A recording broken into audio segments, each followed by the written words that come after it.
All right. Welcome back. We're approaching Laysan Island. And flight's progressing well. Let's take a look at what we've done so far. When I left you, we just crossed Nahoa. I've continued on the route. I've been following our navlog and filling it out here. We hit Necker Island, we hit French Frigate Shoals, we hit Gardner Pinnacles, we've hit Morrow Reef, and we're now approaching Laysan Island. You can see I've been using a series of lines of position for reference along the way here. These light blue lines are all HfDf shots out of Honolulu. They're HfDf bearings we plotted. First one went along with this sunshot line here. Second one showed us just past Nahoa. Third one was a good reference here. This was a sunshot for a speed line combined with a HfDf shot, showed us left of course approaching Necker Island, and I believe if we look at our notes here, shows us left, and it was about accurate. And you'll notice I've got another note here. Right of course at Gardner Pinnacle, celestial fix close to accurate. Left of course at Morrow Reef. If we continue on, here was the celestial shot right of course at Gardner Pinnacles, and we were. Took another celestial shot off of the Sun and I believe Venus, here approaching Morrow Reef. And then I took a HfDf shot from Midway Island, because we're close enough to Midway, or I should say we requested a HfDf bearing from Midway Island. This was that line of position. Taking the convention of assuming you're fixed to be the middle of a triangle of three lines of position, we were about there, left of course, for Morrow Reef, and we were left of course at Morrow Reef. We did descend to 8,000 feet when we planned we would. You can see for the last few points we've been at 8,000 feet. Boy, our ground speed's bad. It's worse than we were planning. It's just done nothing but deteriorate. I could try going lower to get out of the wind. I'm going to see what we get at Laysan Island here. We've only got a couple more islands to hit here. After Laysan, we hit Litsiansky.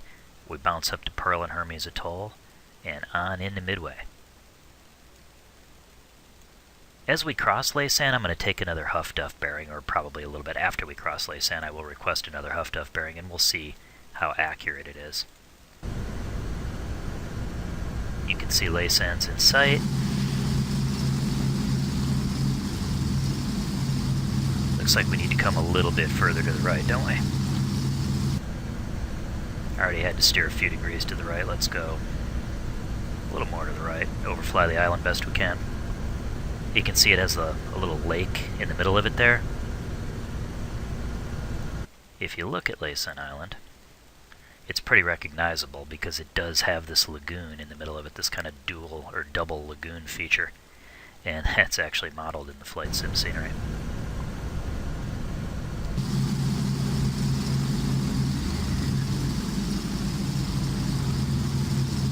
Well, I don't know if the wind shifted or what, but we're still left of course here. I'm going to go ahead and speed things up as well.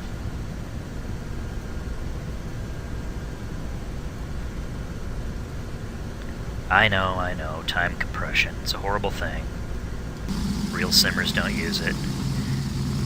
Look, this is like an 8,000 something mile journey. We're going to use time compression.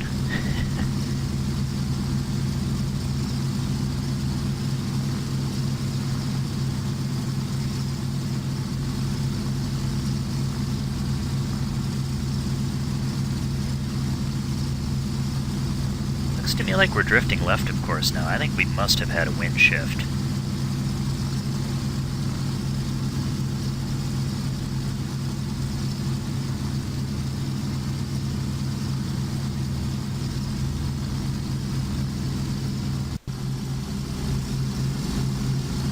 That's definitely Laysan Island. You can see that dual lagoon feature. I'm going to turn a little bit further to the right yet.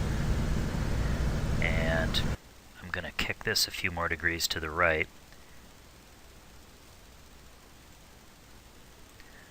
compass heading we flew, I'd already adjusted it a couple degrees to the right because I knew I had to turn right, but we're going to go further. I think we're going to call it 283 overall.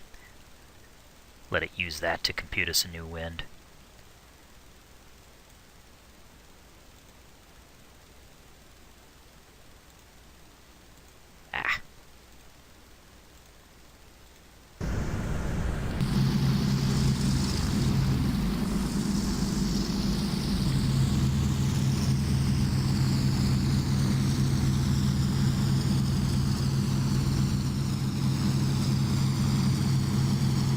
And we're still going to overfly a little bit to the left. That's okay, close enough.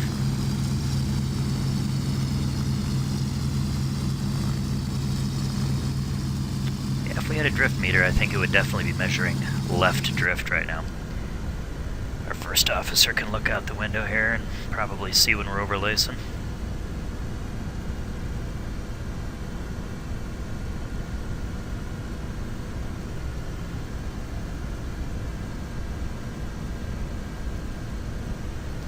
Well, maybe not quite.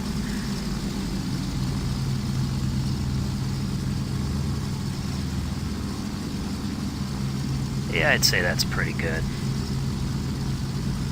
At 23:48, Laysan at 23:48, Zulu. Get a quick heading to fly for, what's next? Litsiansky, I think? Temperature, could have filled this out already. 8 degrees. It's funny, it's getting cooler as we come out this way. I guess we are proceeding north just a little bit.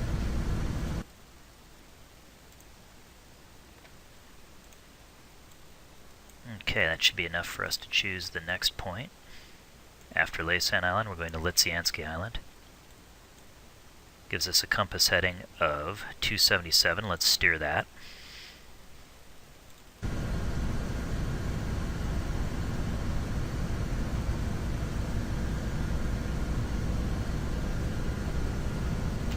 There we go.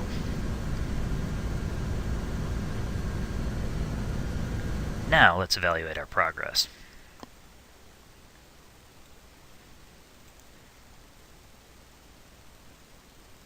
The wind, as we thought, has shifted further to the north, and it's picked up. Ooh boy, ground speed's down to 105 knots. This is getting painful.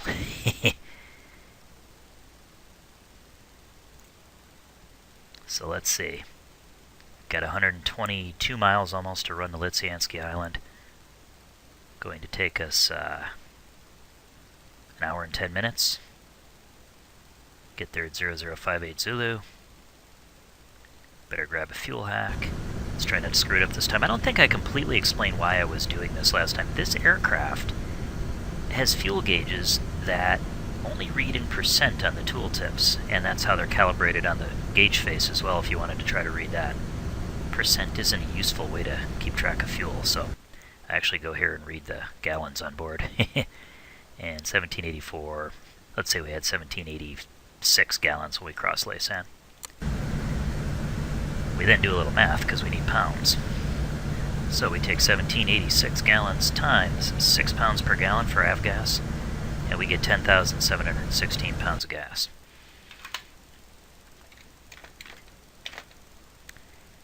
That being the case, we've still got over 10 hours of endurance, which is puzzling, isn't it?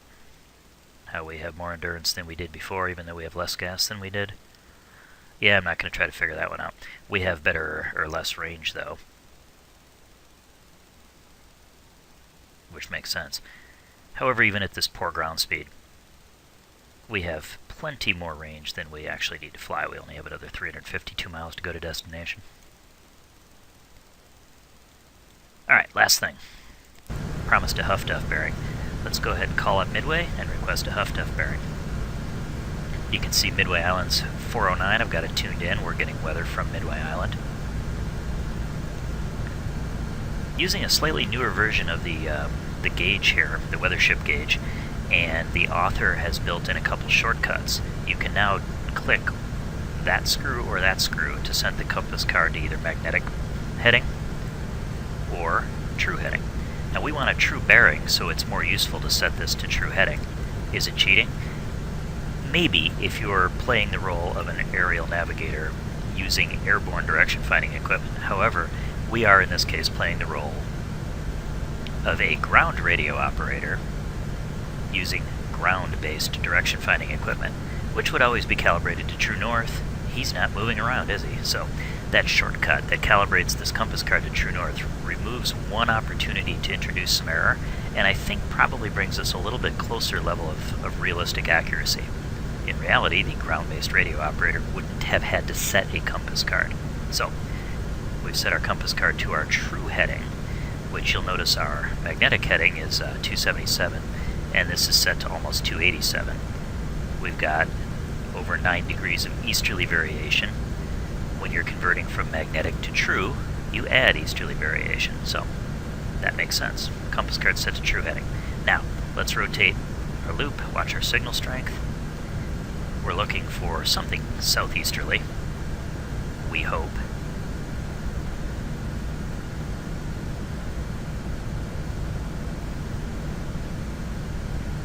Okay, signal, whoop, there was the peak there.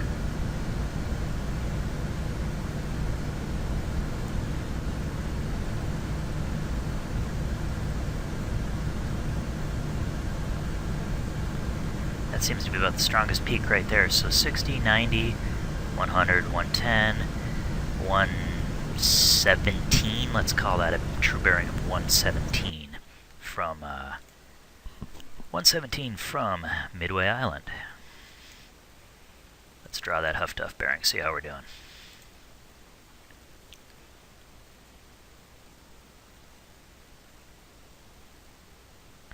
So there's the coordinates of the HfDf on Midway right there. 117, we said. 117. Should cross, hopefully, somewhere close to Laysan. 117.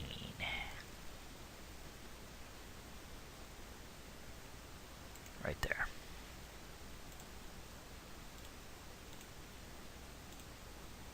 HfDfs are blue. Time 54, 2354 Zulu. I found you really want to name these, otherwise they get super confusing. Alright, so we took this bearing after we crossed Laysan Island. Have we traveled 40 miles? Absolutely not. Have we traveled 10 maybe? Yeah. So this bearing's pretty far off yet, but we're still also several hundred miles from Midway Island. In general, this bearing's close enough that I'd say it makes sense at this point, and it will get more accurate as we get closer. So, I'll take another sunshot halfway to Litsiansky, get another ground speed evaluation. We'll see how far left or right of course we might be at Litsiansky, and that gives us our last chance to correct. I take that back. We've got one more because we're going to fly up to Pearl and Hermes, and then on into Midway Island. Right now, our original flight plan had us arriving at Midway Island at 0226 Zulu. Our current navlog with this nasty headwind we've got right now says we're going to arrive at destination at 0309, so good 40 minutes later than originally planned. But I keep hoping we're going to lose some of this wind as we proceed. We'll see how it goes. I'll take a few more screenshots.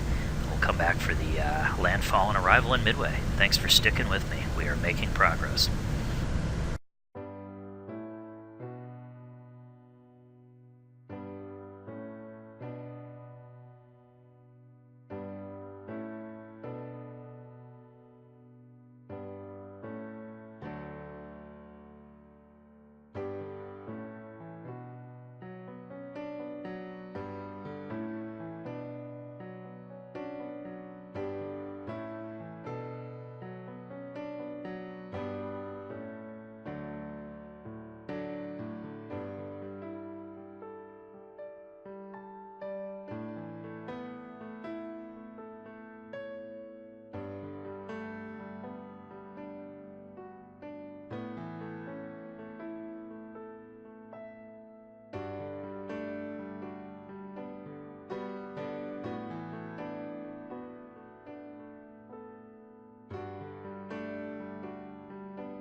Alright, welcome back, and unless I missed my mark, that little atoll out there in the middle of nowhere is Midway Island. I'll show you a little bit about the progress here. Turn the HfDf bearings off, they're a mess. So, we hit Laysan, you saw that. We crossed Pioneer Table Mount, that was visible as just a large area of shallow tropical water. I got a quick and dirty celestial hack that put me a little bit left of course here before Litsiansky, and I had to correct back over Litsiansky. Dead Reckoning worked really well to Pearl and Hermes Atoll. Here's a celestial fix with the Sun and Venus right on course. We hit Pearl and Hermes Atoll, turned for Midway. The HfDf's now getting very accurate. Here's the HfDf reading I took over Pearl and Hermes Atoll. See the blue beam? Shows us right on course. It's only 85 miles from Pearls and Hermes to Midway, so heck, we couldn't hardly miss. Got our Dead Reckoning fairly well dialed in. We're predicting Midway at 0251.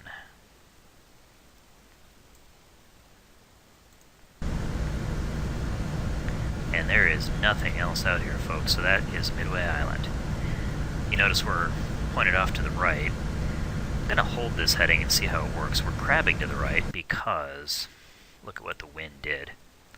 It shifted to the north on us. You see it was out of the west, then it was out of the little more to the northwest, then quite a bit out of the northwest. Last one, it was out of 004 degrees at almost 30 knots, so almost straight out of the north at 30 knots. So, we are crabbing to the right. But at this point, I don't think we can get lost. Be back with you for the landing. Alright, last flight segment anyway of this video. This is Midway Island in front of us, which is an atoll. It's made up of two main islands and then some fringing land. If we take a look at Midway Island here, you can see here's the whole atoll. All of the fringing land isn't quite modeled in Flight Sim, so it won't quite look like this, but we're approaching from over here. We're going to fly over Eastern Island, where there is an old, decrepit Air Force base. Wasn't there in 1935, of course, but I think it might be there in the Flight Sim scenery. I did what I could to get rid of the airports, but I couldn't find this one. The main one I did eliminate. This lagoon wouldn't have looked quite like this in 1935, and the Pan Am facilities were over here. I actually think these may be the remnant docks of the Pan Am docks. So I put some docks in there and a mooring buoy. We're going to land in the middle of the lagoon. This is exactly where they would have landed. We'll tie up to our mooring buoy and we will call it a day. So here we are. Here's Eastern Island, and sure enough, that old airport's still there, unfortunately. Couldn't get rid of it. Autopilot's coming off. Sand Island, square in front of us. Let's see what the wind's doing at Midway here. That weathership gauge gives us a wind report. Out of the northeast, 10 knots.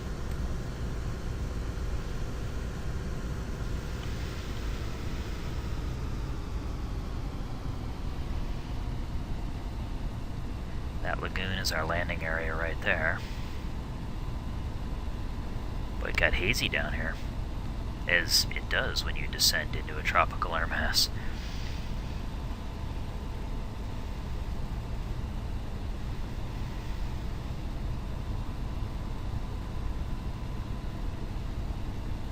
Midway Island probably wouldn't have looked this built up, especially in November of 1935, but there would have been buildings on it at this point.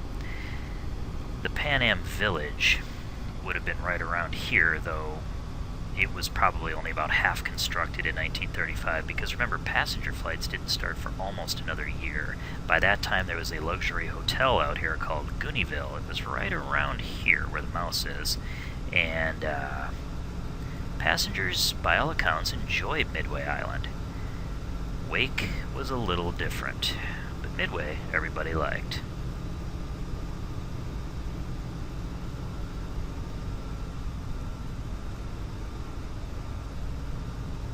There's our HfDf station down there.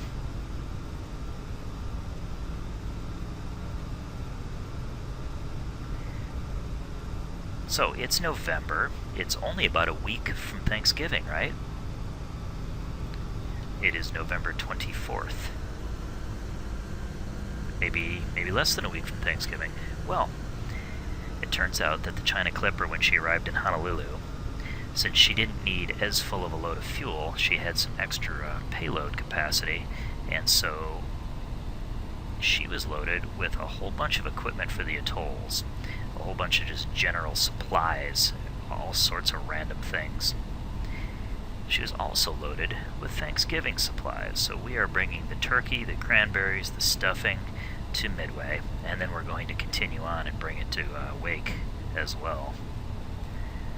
Alright, there's our dock facilities. People waiting and waving probably as we approach.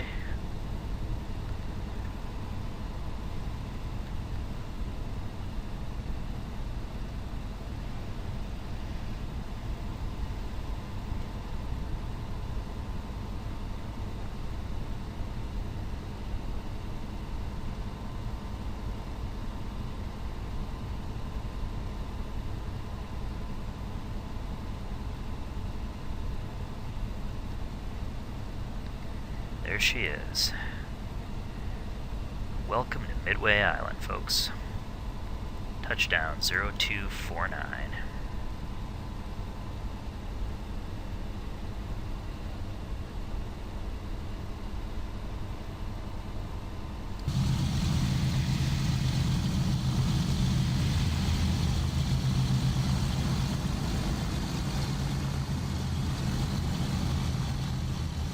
Alright, our barge will pick us up, tow us over to our mooring buoy. Our passengers will deplane. And that is Honolulu to Midway Island in the book. Leg 2 done.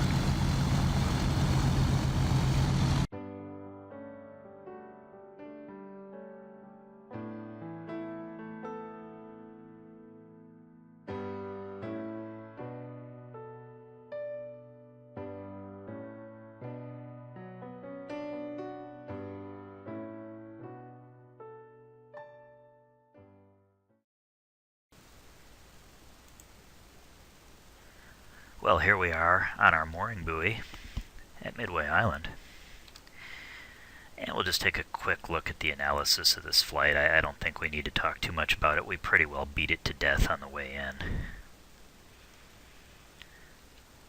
But there we go, Midway Island. Apparently one of passengers' more favorite overnights on this trip. Everybody seemed to like Midway. So, Honolulu to Midway Island by the numbers.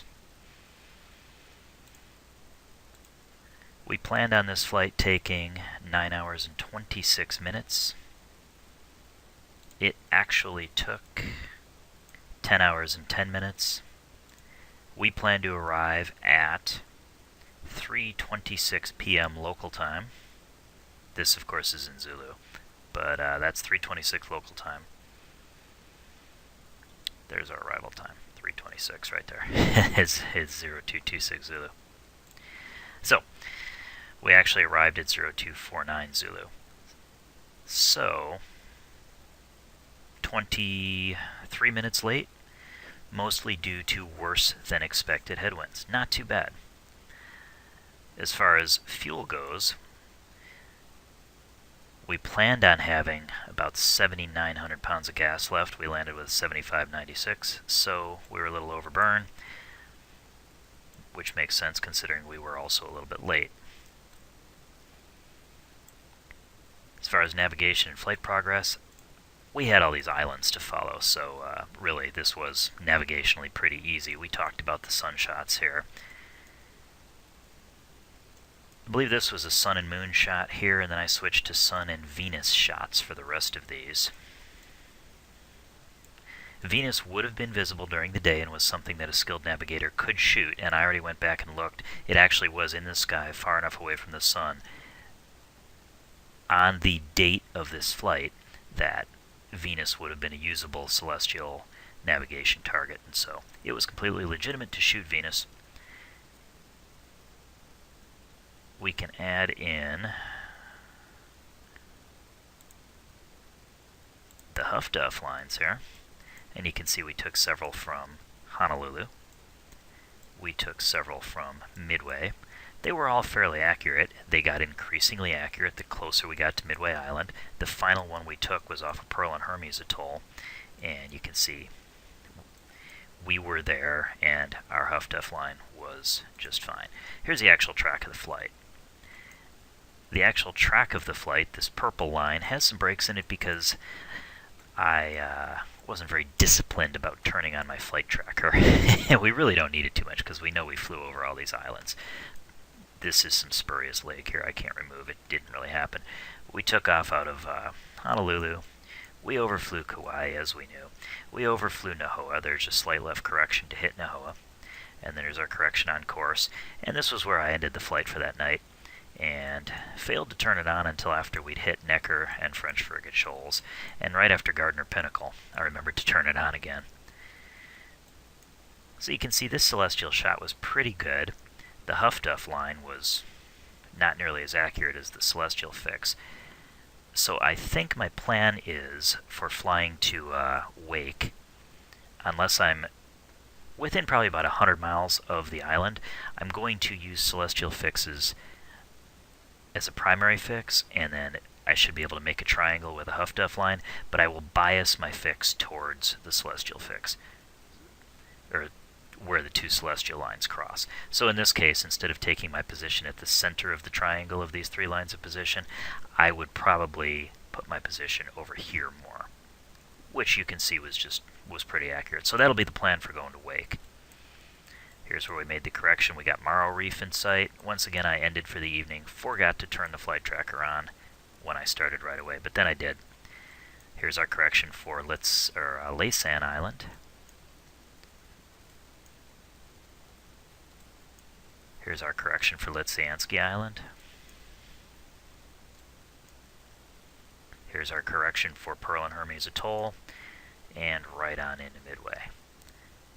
And here you can see our right turn around and our splashdown in the lagoon right there. And we're currently moored right about here.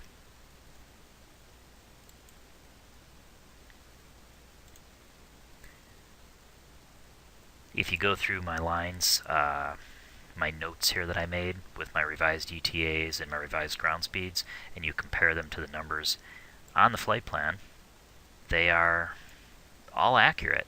And so, navigationally speaking, we did pretty well in this leg, which is a good thing, because the next leg to Wake Island is the most navigationally challenging leg of the flight, and at the time was considered the most navigationally challenging flight in the world.